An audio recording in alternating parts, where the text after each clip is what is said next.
दोस्तों नमस्कार, ये है मार्गदर्शन फॉर सिविल सर्विसेज। मैं अनुराग चौधरी। दोस्तों, उत्तर प्रदेश लोक सेवा आयोग द्वारा आयोजित किए जाने वाले यूपीपीसीएस प्रारंभिक परीक्षा, आरओ लोअर पीसीएस व अन्य राज्य लोक सेवा आयोगों द्वारा आयोजित परीक्षाओं के सामान्य ज्ञान और सामान्य अध्ययन के पर्यावरण पारिस्थितिकी खंड के अंतर्गत इस वीडियो में प्रस्तुत है प्रदूषण यानी पर्यावरण प्रदूषण से संबंधित महत्वपूर्ण प्रश्नों का भाग 2, जो आपके आगामी विभिन्न परीक्षाओं के रिवीजन की दृष्टि से बहुत ही उपयोगी है। तो आइए शुरू करते हैं आज का वीडियो। पहला प्रश्न है, वर्षा के पानी में घुलने से वर्षा का पानी अम्लीय या अम्ल वर्षा होता है किस ऑक्साइड के कारण? तो सही उत्तर है सल्फर डाइऑक्साइड के कारण वर्षा के पानी में घुलने से वर्षा का जल अम्लीय हो जाता है। अगला प्रश्न है, एक वायु प्रदूषक गैस है और जीवाश्म ईंधन के ज्वलन से उत्पन्न होती है। तो ये सल्फर डाइऑक्साइड यानी SO2 है। वायु प्रदूषण से संबंधित क्या नहीं है? तो यूट्रोफिकेशन, ये वायु प्रदूषण से संबंधित नहीं है। देखिए, जल में जब जैविक और अजैविक दोनों प्रकार के पोषक तत्वों की वृद्धि हो जाती है तो इस घटना को क्या कहते हैं? तो इसे सुपोषण कहा जाता है। दोस्तों, सुपोषण से जल में घुलित ऑक्सीजन की मात्रा पे क्या प्रभाव पड़ता है?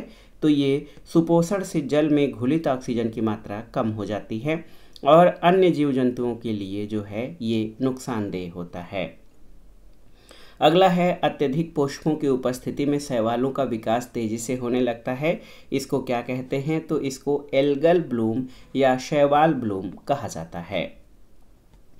अगला प्रश्न है, एस्बेस्टस फाइबर से घिरे वातावरण में ज़्यादा देर रहने से क्या हो जाता है? तो ये एस्बेस्टोसिस नामक जो व्याधि है ये एस्बेस्टस फाइबर से घिरे वातावरण में ज़्यादा देर रहने से हो जाता है। फ्लाई ऐश एक प्रदूषक दहन उत्पाद है जो किसके जलाने से उत्पन्न होता है? कोल यानी पत्थर के कोयले के दहन से फ्लाई ऐश उत्पन्न होता है। कोल के दहन से उत्पन्न प्रदूषक क्या है? तो ये फ्लाई ऐश है। कोयला आधारित ताप विद्युत घरों से उत्पन्न होने वाले इस सूक्ष्म पाउडर में से जीवों में होते हैं क्या? तो याद रखिएगा, फ्लाई ऐश से जीवों में श्वसन संबंधी रोग हो जाते हैं। अगला है, जिसे वायु में मिलने से रोकने के लिए इलेक्ट्रोस्टैटिक अवक्षेपक या अन्य कण निस्यंदक उपकरणों का प्रयोग किया जाता है। तो फ्लाई ऐश को वायु में मिलने से रोकने के लिए जो है इलेक्ट्रोस्टैटिक प्रेसिपिटेटर का प्रयोग किया जाता है। ग्रीन मफलर किससे संबंधित है? तो ये ध्वनि प्रदूषण से संबंधित है और आप जानते हैं सड़कों के किनारे जो पेड़ पौधे लगाए जाते हैं ये ध्वनि प्रदूषण को रोकने का कार्य करते हैं, जिसको ग्रीन मफलर कहा जाता है। अगला प्रश्न है, विशालकाय हरे पौधे अधिक ध्वनि प्रदूषण वाले क्षेत्रों में रोपित किए जाते हैं क्योंकि उनमें ध्वनि तरंगों को अवशोषित करने की क्षमता होती है। ध्वनि प्रदूषण को नियंत्रित करने वाले ये हरे पौधे क्या कहलाते हैं? तो याद रखिएगा, ध्वनि प्रदूषण को नियंत्रित करने वाले ये हरे पौधे ग्रीन मफलर कहलाते हैं। अगला है, भोपाल गैस त्रासदी यानी मिथाइल आइसोसाइनेट मिक रिसाव की घटना हुई थी कब? तो 2-3 दिसंबर 1984 की रात में ये मिथाइल आइसोसाइनेट की घटना हुई थी। अगला प्रश्न है, भोपाल में यूनियन कार्बाइड फैक्ट्री से जो गैस रिस गई थी वो कौन सी थी? तो ये मिथाइल आइसोसाइनेट थी। भोपाल गैस त्रासदी में जिस गैस के रिसने पर बड़े पैमाने पर मृत्यु हुई थी तो MIC यानी मिथाइल आइसोसाइनेट गैस। अगला है, भोपाल गैस त्रासदी से संबंधित यौगिक का नाम क्या था? तो मिथाइल आइसोसाइनेट नाम था। पॉलीथीन की थैलियों को नष्ट नहीं किया जा सकता क्योंकि वो बनी होती हैं किससे? तो ये पॉलीमर से बनी होती हैं, इसलिए इनको नष्ट नहीं किया जा सकता है। अगला प्रश्न है कि मूलतः कार्बन और हाइड्रोजन के अणुओं के मिलने से ये बनता है एथिलीन C2H4। इसका पॉलीमर या बहुलक क्या होता है? तो पॉलीथीन जो है ये एथिलीन का बहुलक होता है। अगला प्रश्न है, इसकी खोज 1953 में इटली के रसायन शास्त्री गैलियो नत्ता और कार्ल जिगरर ने की। इन्होंने सर्वप्रथम देखा कि कार्बन और हाइड्रोजन के कण आपस में एक श्रृंखला बनाते हैं और एकल बंध और द्विबंध के रूप में स्थापित हो जाते हैं। इस खोज के लिए गैलियो नत्ता और कार्ल जिगरर को 1963 में रसायन का नोबेल पुरस्कार दिया गया था और इन्होंने पॉलीथीन की खोज की थी। अगला प्रश्न है, भारत के सबसे बड़े चरखे के संदर्भ में सही है? तो इसका उद्घाटन नोएडा में हुआ और ये उपयोग किए हुए प्लास्टिक कचरे से बना है। अगला प्रश्न है, वह वस्तु जो जीवाणुओं से नष्ट नहीं होती, तो प्लास्टिक नहीं नष्ट होती है। जैव निम्नीकरणीय है, तो रबर जो है ये जैव निम्नीकरणीय है, जबकि प्लास्टिक और पॉलीथीन ये जैव निम्नीकरणीय नहीं हैं। अगला है कि वे पदार्थ जो जैविक प्रक्रम के द्वारा अपघटित हो जाते हैं तो वो बायोडिग्रेडेबल कहलाते हैं, यानी जैव निम्नीकरणीय पदार्थ। लकड़ी का टुकड़ा, चमड़े का जूता, कपड़ा तथा प्लास्टिक का थैला में से जिसके क्षय होने में सबसे अधिक समय लगता है, तो प्लास्टिक के थैले में। वायु प्रदूषण देखिए बहुत ही महत्वपूर्ण है। वायु प्रदूषण के जैविक सूचक का कार्य करता है, तो लाइकेन। शैवाल और कवक द्वारा किसका निर्माण होता है, तो लाइकेन जो है शैवाल और कवक के द्वारा निर्मित होता है। अगला प्रश्न है, वायु प्रदूषण का सबसे अधिक प्रभाव लाइकेन पर पड़ता है क्योंकि ये होते हैं, तो ये बहुत ही सेंसिटिव या संवेदनशील होते हैं। प्रदूषण संकेतक पौधा कौन सा है, तो लाइकेन है। लाइकेन सबसे अच्छे सूचक हैं किसके, तो ये वायु प्रदूषण के सबसे अच्छे सूचक हैं। वायु प्रदूषण के जैविक सूचक का प्रसिद्ध उदाहरण क्या है, तो ये है लाइकेन। एक और महत्वपूर्ण प्रश्न है, जैविक ऑक्सीजन आवश्यकता या बीओडी एक प्रकार का प्रदूषण सूचकांक है, तो जलीय वातावरण में बीओडी का अधिक होना क्या दर्शाता है, तो ये जल के संक्रमित होने को दर्शाता है बीओडी। कार्बनिक अपशिष्ट जैसे सीवेज की मात्रा बढ़ने से अपघटन की दर बढ़ जाती है और ऑक्सीजन का उपयोग भी इसी के साथ साथ बढ़ जाता है। इसके फलस्वरूप किसकी मात्रा घटती है, तो घुलित ऑक्सीजन की मात्रा इसके साथ घट जाती है। अगला प्रश्न है, कुछ ही सहनशील प्रजातियों के जीव और कुछ कीटों के डिंब ही बहुत अधिक प्रदूषित तथा कम डिजॉल्व ऑक्सीजन वाले जल में जीवित रह सकते हैं। जैसे तो ये एनेलिड जीव जो हैं ये कुछ बहुत कम ऑक्सीजन वाले जल में जीवित रह सकते हैं।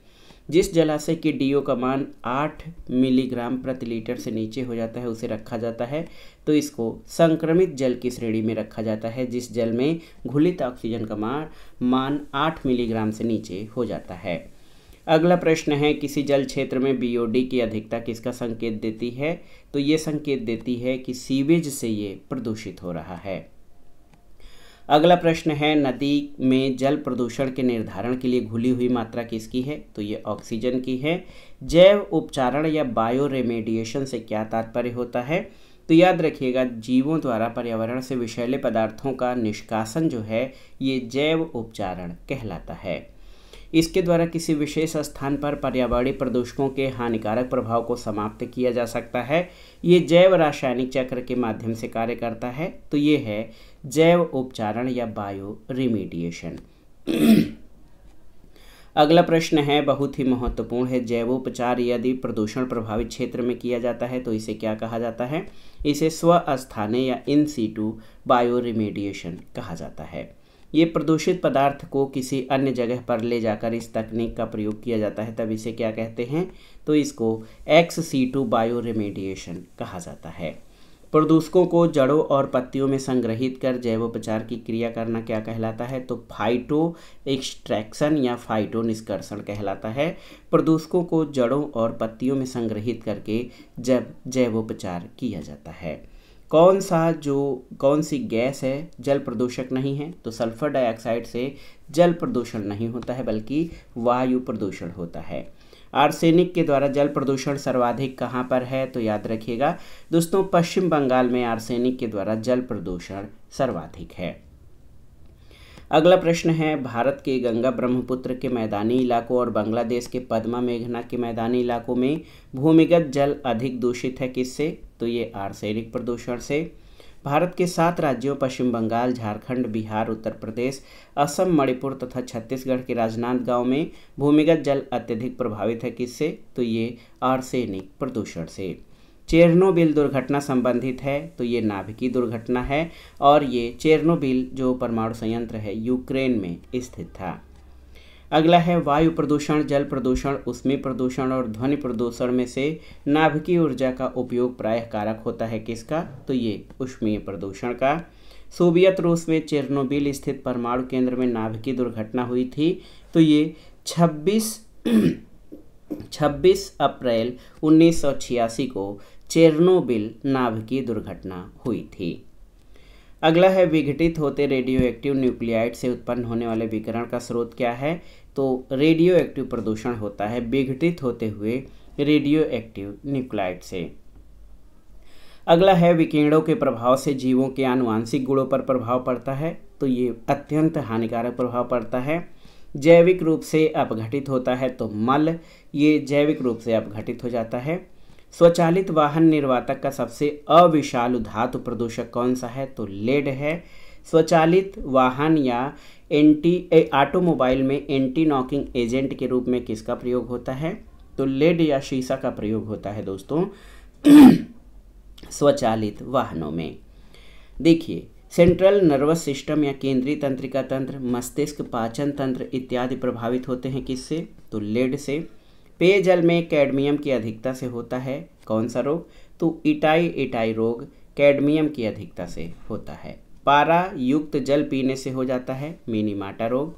वर्ष 1987 में इस अधिनियम में ध्वनि प्रदूषण को भी शामिल किया गया, तो वायु प्रदूषण नियंत्रण अधिनियम 1981 के तहत इसमें ध्वनि प्रदूषण को भी शामिल किया गया है।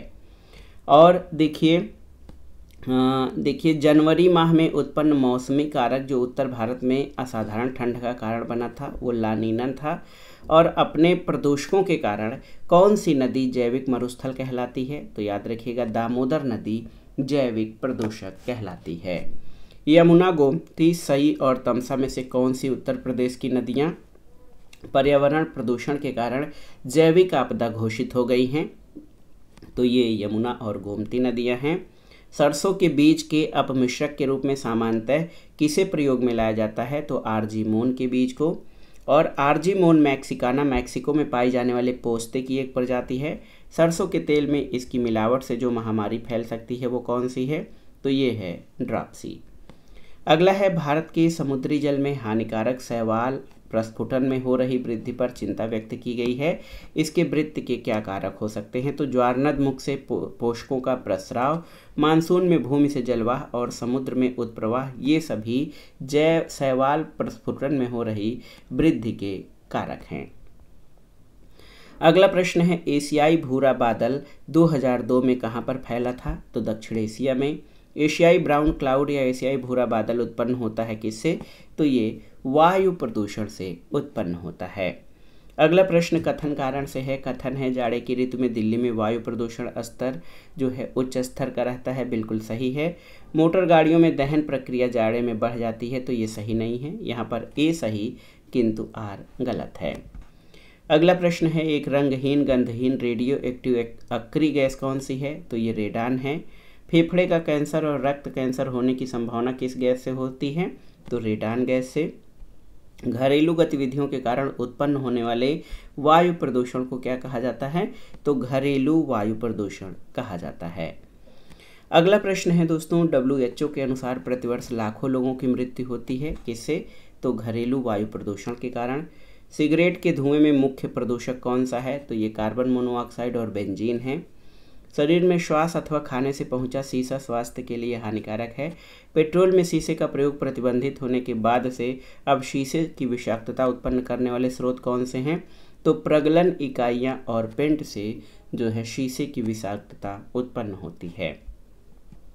अगला प्रश्न है घरों में पुताई के लिए इस्तेमाल किए जाने वाले पेंट में असुरक्षित स्तर तक हो सकती है किसकी मात्रा? तो शीशे की मात्रा। मनुष्य के केंद्रीय तंत्रिका तंत्र और मस्तिष्क को नुकसान पहुंचा सकता है, तो आप जान लीजिए शीशे की अधिक मात्रा केंद्रीय तंत्रिका तंत्र और मस्तिष्क को नुकसान पहुंचा सकता है। अगला प्रश्न है सही सुमेलित है। यहाँ पर देखिए वायु प्रदूषक और प्रभावित अंग में एस्बेस्टस धूल से फेफड़ा, शीशा से मस्तिष्क और पारा से उदर प्रभावित होता है। अगला प्रश्न है एस्बेस्टस जहरीला पदार्थ है, इसकी धूल से हो सकता है, तो ये फेफड़े का कैंसर। पारे की विषाक्तता से उत्पन्न होती है, तो उदर संबंधी समस्याएं। और देखिए प्रदूषक और उनके प्रभाव देख लेते हैं। कार्बन मोनोऑक्साइड लीवर और किडनी को क्षति पहुंचाता है। नाइट्रोजन के ऑक्साइड कैंसर कारक हैं। धूल कण श्वास संबंधी रोग उत्पन्न करते हैं और शीशा ये केंद्रीय नर्वस सिस्टम को प्रभावित करता है। अगला प्रश्न है कि रक्त में घुलकर कोशिकीय श्वसन को बाधित करती है और हृदय को क्षति पहुंचाती है, तो कार्बन मोनोऑक्साइड गैस। मानव शरीर में कैंसर उत्पन्न कर सकते हैं? तो नाइट्रोजन के ऑक्साइड मानव शरीर में कैंसर उत्पन्न कर सकते हैं। अगला प्रश्न है दोस्तों, देखिए बहुत ही महत्वपूर्ण है आपका, कि भारत में इस्पात उद्योग द्वारा मुक्त किए जाने वाले महत्वपूर्ण प्रदूषक कौन हैं? तो कार्बन मोनोऑक्साइड, सल्फर के ऑक्साइड, नाइट्रोजन के ऑक्साइड और कार्बन डाइऑक्साइड, ये इस्पात उद्योग द्वारा मुक्त किए जाने वाले प्रमुख प्रदूषक हैं। अगला प्रश्न मिलान करना है। अम्ल वर्षा सल्फर डाइऑक्साइड के प्रदूषण से होती है। प्रकाश रासायनिक धुंध असंतृप्त हाइड्रोकार्बन से। हीमोग्लोबिन के साथ तेजी से संयोजन करती है कार्बन मोनोऑक्साइड। और ओजोन परत का क्षरण CFC यानी क्लोरोफ्लोरोकार्बन से होता है। अम्ल वर्षा को क्या कहा जाता है? तो लेक किलर यानी झील कातिल कहा जाता है अम्ल वर्षा को। अगला प्रश्न है, चीन, जापान, नॉर्वे और संयुक्त राज्य अमेरिका में से जिस देश में सर्वाधिक अम्लीय वर्षा होती है? तो नॉर्वे में होती है। उत्सर्जन ऊष्मीय शक्ति संयंत्रों में कोयला दहन से उत्सर्जित होता है। तो कार्बन डाइऑक्साइड, नाइट्रोजन के ऑक्साइड, सल्फर के ऑक्साइड, ये सभी ऊष्मीय शक्ति संयंत्रों से उत्पन्न होता है। अगला प्रश्न है, ईंधन के रूप में कोयले का उपयोग करने वाले शक्ति संयंत्रों से प्राप्त फ्लाई ऐश के संदर्भ में सही कथन क्या है? तो फ्लाई ऐश का उपयोग भवन निर्माण के लिए ईंटों के उत्पादन में किया जा सकता है। फ्लाई ऐश का उपयोग कंक्रीट के कुछ पोर्टलैंड सीमेंट अंश के स्थानापन्न या रिप्लेसमेंट के रूप में किया जा सकता है। अगला प्रश्न है, कोयला आधारित विद्युत संयंत्रों से विद्युत उत्पादन के फलस्वरूप बाई प्रोडक्ट के रूप में क्या प्राप्त होता है? तो फ्लाई ऐश प्राप्त होता है। ये सूक्ष्म पाउडर होता है जो वायु के साथ दूर तक यात्रा करता है। इसमें शीशा, आर्सेनिक, कापर जैसी जहरीली भारी धातुओं के कण भी होते हैं।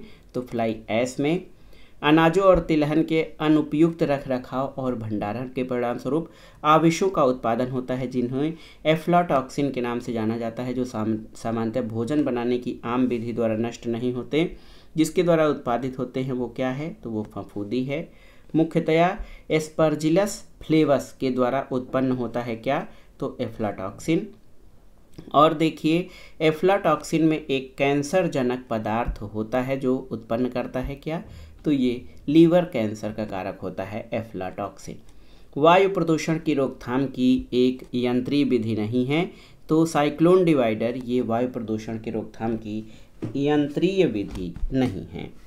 अगला प्रश्न है, कारखानों की चिमनियों से निकलने वाला धुआं और कालिक के साथ मिश्रित कणकीय पदार्थों को अलग करने के लिए क्या प्रयोग किया जाता है? तो बैग फिल्टर का प्रयोग किया जाता है। रेडियोधर्मी प्रदूषण से संबंधित सही कथन क्या है? तो ये पशुओं में आनुवांशिक परिवर्तन लाता है, ये रक्त संचार में व्यवधान पैदा करता है और ये कैंसर पैदा करता है। अगला प्रश्न है, ये तेलीय पंख तथा बिखरे हुए तेल के उपचार हेतु पारिस्थितिकी के अनुकूल विकसित प्रौद्योगिकी है। तो आयल जैपर। आयल जैपर एक बैक्टीरिया संकाय है। ये 5 बैक्टीरिया को मिलाकर विकसित किया गया है। इसमें उपस्थित बैक्टीरिया तेल में मौजूद हाइड्रोकार्बन यौगिकों को अपना भोजन बनाते हैं, तो हानि रहित कार्बन डाइऑक्साइड और जल में। एक और बहुत ही महत्वपूर्ण प्रश्न है, अंतर्राष्ट्रीय समुद्री संगठन इंटरनेशनल मेरीटाइम ऑर्गेनाइजेशन का मुख्यालय कहाँ है? तो ये लंदन में है। ये संयुक्त राष्ट्र संघ की विशेष एजेंसी है जिस पर अंतर्राष्ट्रीय नौवहन के सुरक्षा संबंधी उपाय करने, पोतों से होने वाले समुद्री प्रदूषण की रोकथाम की जिम्मेदारी है। ये संस्था उत्तरदायित्व और मुआवजा से संबंधित वैधानिक मामलों को देखने के अलावा अंतर्राष्ट्रीय समुद्री यातायात को सुविधाजनक बनाने का कार्य करती है। तो ये है अंतर्राष्ट्रीय समुद्री संगठन यानी इंटरनेशनल मेरीटाइम ऑर्गेनाइजेशन। अगला प्रश्न है, जैव शौचालय प्रणाली में अपशिष्ट पदार्थों को विखंडित कर उसे पानी और मीथेन में परिवर्तित कर देता है। तो ये अवायवीय जीवाणु। अगला प्रश्न है कि जैव शौचालय प्रणाली में पानी को टैंक में जमा कर क्लोरीन की मदद से साफ कर दिया जाता है, जबकि गैस हो जाती है तो ये वाष्पीकृत हो जाती है। भारत के कुछ भागों में पीने के जल में प्रदूषक के रूप में पाए जाते हैं। तो आर्सेनिक, फ्लोराइड और यूरेनियम ये पीने के जल के प्रदूषक के रूप में पाए जाते हैं।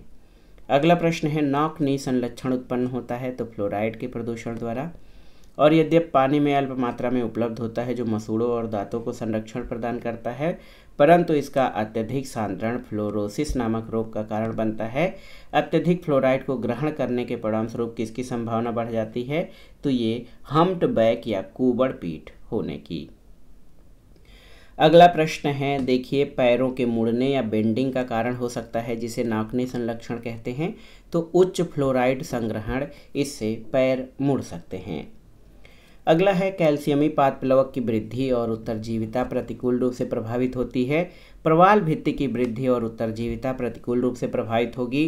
कुछ प्राणी जिनके डिंभक पाद प्लवकीय होते हैं, इनकी उत्तरजीविता प्रतिकूल रूप से प्रभावित होती है। किससे? तो ये महासागरों के अम्लीकरण के कारण। अगला प्रश्न है, कार्बन डाइऑक्साइड के लिए एक भंडार गृह की तरह कार्य करता है। तो समुद्र है। यूरो उत्सर्जन नियम उत्सर्जन के मानक हैं और ये एक वाहन से उत्सर्जन के लिए सीमा निर्धारित करने के पैकेज प्रदर्शित करते हैं। इसके अंतर्गत क्या आच्छादित है? तो इसमें कार्बन मोनोऑक्साइड, हाइड्रोकार्बन और नाइट्रोजन के ऑक्साइड इसके अंतर्गत शामिल हैं। अगला है, यूरोपीय देशों में 1992 में यूरो मानक 1 और 1997 में कौन सा मानक लागू किया गया था? तो यूरो मानक 2। और देखिए, वाहनों से निकलने वाले प्रदूषकों को नियंत्रित करने के लिए चरणबद्ध रूप से यूरो मानकों को भारत में क्रियान्वित करने की सीमा किसने निर्धारित की थी या संस्तुति की थी? तो माशेलकर समिति ने। तो ये बहुत ही महत्वपूर्ण है यूरो मानक। इनको भारत में BS या भारत स्टेज मानक कहा जाता है। तो दोस्तों, ये था आज का वीडियो जो आपके विभिन्न प्रतियोगी परीक्षाओं के सामान्य ज्ञान और सामान्य अध्ययन के पर्यावरण पारिस्थितिकी खंड के लिए बहुत ही उपयोगी है। आप इन प्रश्नों को अच्छे से तैयार कर लीजिए। वीडियो आपको कैसा लगा हमें कमेंट बॉक्स में ज़रूर बताइएगा। वीडियो को लाइक करें, शेयर करें और इस चैनल मार्गदर्शन फॉर सिविल सर्विसेज को सब्सक्राइब करें। वीडियो देखने के लिए धन्यवाद दोस्तों। नमस्कार।